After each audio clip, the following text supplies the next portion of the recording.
Hi friends, வணக்கம் and welcome to எங்கள் வீட்டு சமையல். நம்ம இன்றைக்கி வந்து சுவையான தக்காளி வேர்க்கடலை சட்னி எப்படி செய்யணுன்றது தான் பார்க்க போகிறோம்.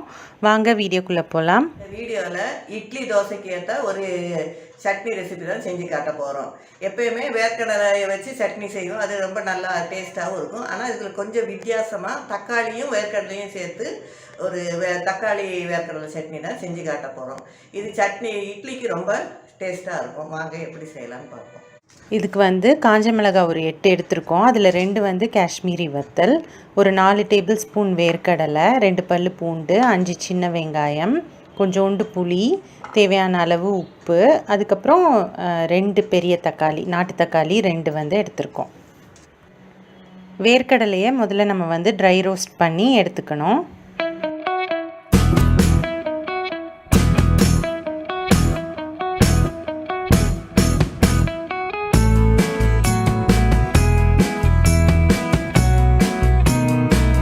கொஞ்சம் நேரத்தில் வறுப்பட்டோன்னே இந்த மாதிரி தோலெல்லாம் வந்து இது வந்து வெடிக்க ஆரம்பிக்கும். அந்த டைம் வந்து நீங்கள் ஆஃப் பண்ணிக்கோங்க, நல்ல வாசனையும் வரும். இது வந்து நல்லா ஆறின பிறகு தோலெல்லாம் அந்த மாதிரி எடுத்துருங்க. அப்போ தான் நம்ம சட்னி வந்து டேஸ்ட்டாக இருக்கும். நெக்ஸ்ட்டு நம்ம வச்சுருக்க காஞ்ச மிளகாயும் நம்ம வந்து ட்ரை ரோஸ்ட் பண்ணிக்கலாம்.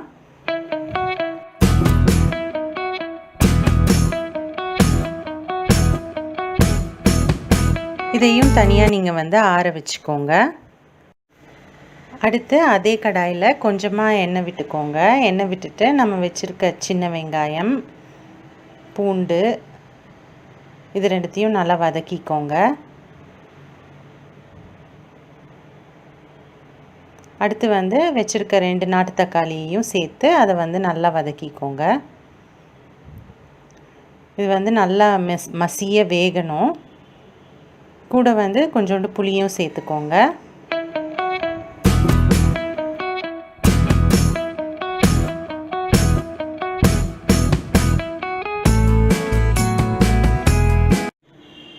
தேவையான அளவு உப்பும் சேர்த்துக்கோங்க.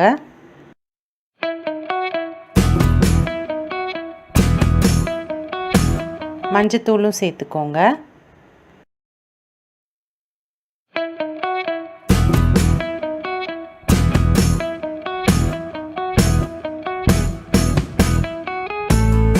இது மாதிரி நல்லா மசிய வதக்கிட்டு அதையும் தனியாக எடுத்து நல்லா ஆற விட்டுருங்க. மிக்சியில் முதல்ல அந்த காஞ்ச மிளகாயையும் வேர்க்கடலையும் சேர்த்து அரைச்சிக்கோங்க.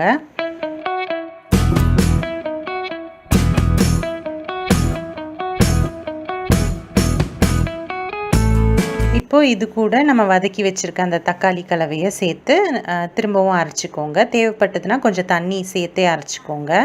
ஆனால் நல்லா மையாக அரைச்சி எடுத்து வச்சுக்கோங்க.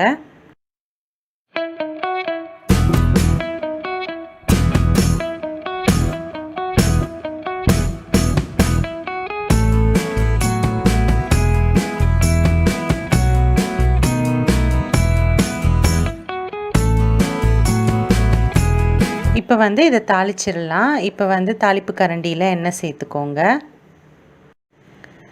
எண்ணெய் காஞ்சதும் கடுகும் உளுத்தம் பருப்பும் சேர்த்துக்கோங்க.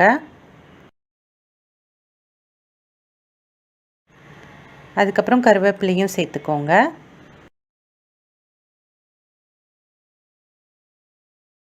இப்போ இந்த தாளிப்பை நம்ம வந்து சட்னியில் சேர்த்துடலாம். அவ்வளோதான், நம்மளோட சுவையான தக்காளி வேர்க்கடலை சட்னி சூப்பராக தயாராகிடுச்சு. இந்த சட்னியில் வந்து நம்ம கம்மியாக தான் புளி சேர்க்கணும், ஏன்னா தக்காளியில் புளிப்பு கூடுதலாகவே இருக்கும். அதே மாதிரி நம்ம வந்து காரம் கொஞ்சம் கூடுதலாக போட்டோம் அப்படின்னா இந்த சட்னி ரொம்ப சூப்பராக இருக்கும். இது இட்லி தோசைக்கு தொட்டு சாப்பிட்டோம் அப்படின்னா ரொம்பவே சுவையாக இருக்கும். ரொம்ப ஈஸியான ரெசிபியும் கூட. ஸோ கண்டிப்பாக நீங்களும் ட்ரை பண்ணிங்க அப்படின்னா எங்களுக்கு உங்களோட ஃபீட்பேக்கை ஷேர் பண்ணுங்கள். இந்த வீடியோ உங்களுக்கு பிடிச்சிருந்ததுன்னா லைக் பண்ணுங்கள், ஷேர் பண்ணுங்கள், சப்ஸ்கிரைப் பண்ணுங்கள். மறக்காமல் பெல் பட்டனையும் டேப் பண்ணுங்கள்.